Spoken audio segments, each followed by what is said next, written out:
You know that sinking feeling when you see they've read your message but the reply never comes? It's a modern form of silence that cuts deeper than being ignored ever did before, because now you know they saw it. You watch the read receipt light up. You know they held your words in their hands, processed them with their eyes, maybe even thought about what to say back. And then, nothing. That digital silence becomes a message of its own, one you never asked to receive but can't stop interpreting. And whether you're the person waiting for that reply or you're the one who can't bring yourself to send it, this behavior reveals something profound about how our minds navigate connection and obligation. Have you ever been on either side of this? Are you someone who struggles to reply, or are you usually the one left waiting? Tell us in the comments. If you're fascinated by the hidden psychology behind everyday behaviors that everyone experiences but few people truly understand, subscribe now. Because on this channel, we don't just observe human behavior, we decode the mechanisms behind why people do what they do. Today, let's break down the psychology of people who read your message and don't reply, exploring what's actually happening in their minds and why it's far more complex than simple rudeness. Here's the truth that most people miss. When someone reads your message and doesn't reply, there's an entire psychological process unfolding that has nothing to do with you and everything to do with how their brain manages cognitive load, emotional bandwidth, and social obligation. Psychology calls this communication debt, and it's one of the most misunderstood aspects of digital interaction. Their brain has received your message and immediately begun a complex calculation. How much energy will this response require? What emotional state do I need to be in to answer this properly? Do I have the cognitive resources available right now? This calculation happens so quickly, so automatically, that they might not even be consciously aware they're doing it. Think of it like this. Your message arrives, and their brain treats it like an incoming task on an already overloaded system. They open it because humans are curiosity-driven creatures. The notification creates a small dopamine spike. But reading and responding are two entirely different neurological processes. Reading is passive input. Responding requires active output, cognitive assembly, emotional regulation, and social calibration. One takes seconds. The other can feel like it demands resources they simply don't have in that moment. Research in cognitive psychology shows that our brains constantly perform what's called effort discounting. We unconsciously evaluate whether the effort required for a task is worth the anticipated reward. When someone reads your message, their brain instantly assesses complexity, emotional labor, and whether they have the mental clarity to give this the attention it deserves. And here's where it gets really interesting. People who consistently read and don't reply often have what psychologists call a high response threshold. Their internal bar for what constitutes an adequate reply is significantly higher than average. They're not ignoring you because they don't care. They're postponing because they care too much about getting it right. They see your message and think, I need to respond to this properly. But properly requires mental resources they don't currently have. So they wait. And the longer they wait, the higher that threshold becomes, until replying feels like a mountain to climb, rather than a simple conversation. These are often the same people who can spend 20 minutes crafting a 3-sentence text, who delete and rewrite, who agonize over tone and interpretation. Their brains process communication like recording in 8K while others use 720p. They're picking up nuances, implications, and potential misinterpretations that most people filter out automatically. This isn't a superpower. It's often exhausting. For some people, an unread message creates mild curiosity. For others, it creates intense psychological pressure. This difference comes down to variations in what neuroscientists call interoceptive sensitivity, essentially how acutely someone feels internal states of tension and obligation. People with high interoceptive sensitivity feel unresponded messages as physical discomfort. These are the people who reply within minutes, who can't relax until their inbox shows 0. But people who read and don't reply, they often have lower interoceptive sensitivity to this particular form of social pressure. The unresponded message doesn't create the same neurological urgency. This isn't callousness. It's a different neurological baseline for what registers as urgent versus what can wait. Now, here's what most people never realize. There's a specific psychological phenomenon at play here called task aversion escalation.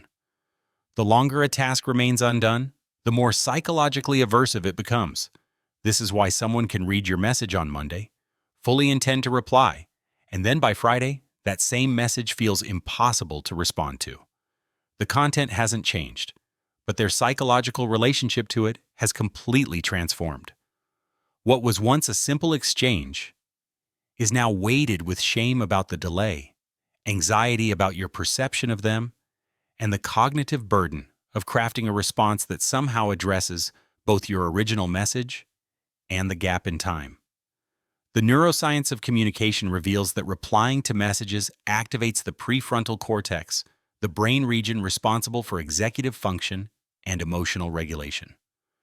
When someone is already experiencing high cognitive load, stress, or burnout, their prefrontal cortex is already working overtime. Adding another task, even one as seemingly simple as replying to a text, can push their system into overload. Their brain, in an act of self-preservation, deprioritizes the task, not because it's unimportant, but because their system is already at capacity. Research on decision fatigue shows that we have a limited supply of quality decision-making energy each day. For someone navigating chronic stress, demanding work, or mental health challenges, their decision-making reserves are depleted long before they ever open your message. Reading is passive. Responding requires decisions. What tone should I use? How much detail should I include? For a depleted nervous system, even these micro-decisions feel overwhelming. Here's something most people never consider. The read and don't reply behavior often reflects a mismatch between communication styles, not a lack of care. Some people view messaging as synchronous communication, expecting real-time exchange. Others view it as asynchronous, something to be responded to when they have the proper headspace. Neither is wrong. But when these styles collide, one person feels ignored while the other feels pressured. There's also a crucial distinction in different relationship contexts. With close relationships, reading and not replying often indicates emotional processing. They've received your message, it's touched something complex in them, and they need time to formulate a response that matches the depth of what they're feeling. This is especially true for people who struggle with emotional expression. In professional contexts, the read with no reply often reflects prioritization systems.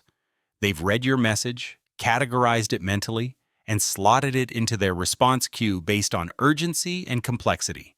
It's not personal, it's operational. But in romantic or emotionally significant relationships, attachment theory becomes crucial. People with anxious attachment styles experience unresponded messages as abandonment triggers.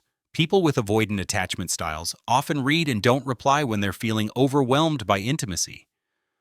The message itself might be simple, but what it represents, continued closeness, ongoing connection, triggers their need for space.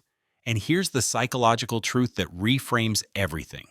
For many people who read and don't reply, the behavior is actually a form of respect. They believe that you deserve a thoughtful response, not a rushed one. They want to give you their full attention, not whatever fragmented focus they can muster in the moment. So they wait. The tragic irony is that this intention to honor you with quality engagement gets interpreted as its opposite, as disregard. Psychology also identifies what's called social perfectionism. These individuals hold impossibly high standards for their own social performance. Every message they send is scrutinized, every word choice analyzed. For them, replying isn't just communication. It's a performance they need to get exactly right. So they read your message, recognize that they can't currently meet their own standards, and delay until they believe they can. The problem is that their standards are often unrealistic, which means that right time never actually arrives. This perfectionism is often rooted in early experiences where their communication was criticized or misunderstood. They learned that words have consequences. So now their nervous system treats every message as a potential minefield. Reading is safe. Responding is risky. There's also a biological component. Introverts and highly sensitive people have nervous systems that process social interaction differently. For them, all social engagement, even text-based, requires energy expenditure and recovery time. Reading a message is input they can absorb. Responding requires them to shift into social mode. This isn't a small shift, it's a significant neurological gear change. Research on introversion shows that introverted brains have higher baseline cortical arousal. Additional input, including social communication, can push them past their optimal arousal level into overwhelm. So when an introvert reads your message and doesn't reply, they may be practicing what psychologists call stimulation management. This isn't rudeness, it's neurological necessity. Many people who habitually read and don't reply are struggling with what psychologists call response paralysis. This is different from simple procrastination. Response paralysis occurs when someone wants to reply, intends to reply, but experiences a psychological freeze response when they try to formulate words. Their mind goes blank. Their thoughts scatter. What should be simple becomes impossibly complex. They overthink the phrasing, question the tone, spiral into analysis paralysis. This paralysis is often linked to underlying anxiety or executive function challenges. For people with ADHD, reading and not replying is frequently a symptom of working memory issues. They read the message, process it, but then get distracted before responding. By the time they remember, the message is buried, out of sight and out of mind. It's not intentional neglect. It's neurological difficulty with task completion. For people with anxiety, the read with no reply often reflects catastrophic thinking. They read your simple question, and their brain immediately generates 17 different ways their response could be misinterpreted. This avalanche of what-ifs creates such intense decision-making burden that not responding feels safer than risking any of those imagined negative outcomes. When we experience decision-making anxiety, our amygdala, the brain's threat detection center, becomes hyperactive. It starts flagging potential dangers in even mundane choices. Simultaneously, our prefrontal cortex experiences reduced activity. This creates a neurological state where we can see a problem clearly, but can't access the executive function required to actually solve it. This is response paralysis at the neurological level. And here's what's crucial to understand. For many people, the anxiety about not having replied yet is actually more intense than whatever anxiety prevented them from replying in the first place. They're caught in a cruel feedback loop. The initial message created some hesitation, but now the delay itself has become the primary source of stress. Every day that passes adds another layer of psychological weight until the simple act of replying feels like confessing to a crime. This is where the psychology of guilt and shame becomes essential. Guilt says, I did something bad. Shame says, I am bad. When someone reads your message and doesn't reply, they might start with mild guilt. But as time passes and they imagine your frustration, that guilt can transform into shame. They start to see themselves as a bad friend, someone who can't even handle basic communication. And shame is paralyzing. Shame makes us want to hide. Psychology tells us that shame thrives in silence. The longer someone avoids responding, the more shame they feel, and the more that shame convinces them that they've damaged the relationship beyond repair. They catastrophize your reaction. Rather than face that imagined rejection, they continue to avoid, even though avoidance is the very thing creating the problem they fear. But here's the part that changes everything. Most people who are left waiting interpret the lack of response as a statement about their importance. They think, if I mattered, they would reply. But psychology shows us that the opposite is often true. People are more likely to delay responding to people who matter most because the stakes feel higher. A message from a casual acquaintance can be answered quickly with a surface-level response. But a message from someone important carries psychological weight that makes responding feel like a high-stakes performance. You can fire off a quick reply to someone you barely know because there's no real consequence if you phrase something awkwardly. But someone you deeply care about, every word feels like it needs to be perfect. So they wait for the mental and emotional resources to do it justice. The tragic irony is that this careful consideration, born from how much they value you, gets interpreted as evidence that they don't care at all. Research in social psychology identifies this as the closeness communication paradox. We communicate most carefully, most anxiously, with those who matter most in digital spaces because we have only words, no tone, no body language, no immediate opportunity for clarification. This creates a psychological burden that can make communicating with important people feel more difficult than communicating with strangers. And here's the psychological reality that most people miss. Communication has become a source of chronic low-grade stress for huge portions of the population. We're living in an era of what researchers call communication overload. The average person receives dozens, sometimes hundreds, of messages across multiple platforms every single day. Our brains didn't evolve to manage this level of social input. The result is that many people are operating in a state of constant communication debt. They're always behind, always aware of messages they haven't responded to. They're always feeling low-level anxiety of unmet social obligations. For these individuals, reading and not replying isn't a choice made about you specifically. It's a symptom of a system that's chronically overloaded. Your message joined a queue that never reaches zero, processed by a brain that's exhausted from the relentless demand to be responsive across countless channels at all times. Now let's address the distinction between someone who occasionally reads and doesn't reply versus someone for whom this is a consistent pattern. Occasional delays are usually about circumstance, stress, or just normal life chaos. But when this is someone's default pattern, we're looking at something deeper. This is often about core beliefs about communication, attachment patterns, or underlying challenges like ADHD, anxiety, or depression that make response generation genuinely difficult. For people with depression, reading and not replying is often about energy depletion, so profound that even the smallest tasks feel insurmountable. They read your message and understand it, but the gap between understanding and action feels impossible to bridge. Their brain is working so hard just to get through basic daily functioning that responding to messages requires resources they simply don't have. What society tells us is that if someone cares, they'll make time to reply, but psychology reveals that sometimes caring is exactly what makes replying difficult. We've been taught that communication should be effortless, but this narrative ignores the very real neurological, psychological, and emotional variability in how people process and generate communication. Here's what most people misunderstand. They see the read receipt and the silence, and they create a story. They don't care. I'm not a priority. And sometimes those stories are accurate, but often they're projections of our own fears onto someone else's completely different internal experience.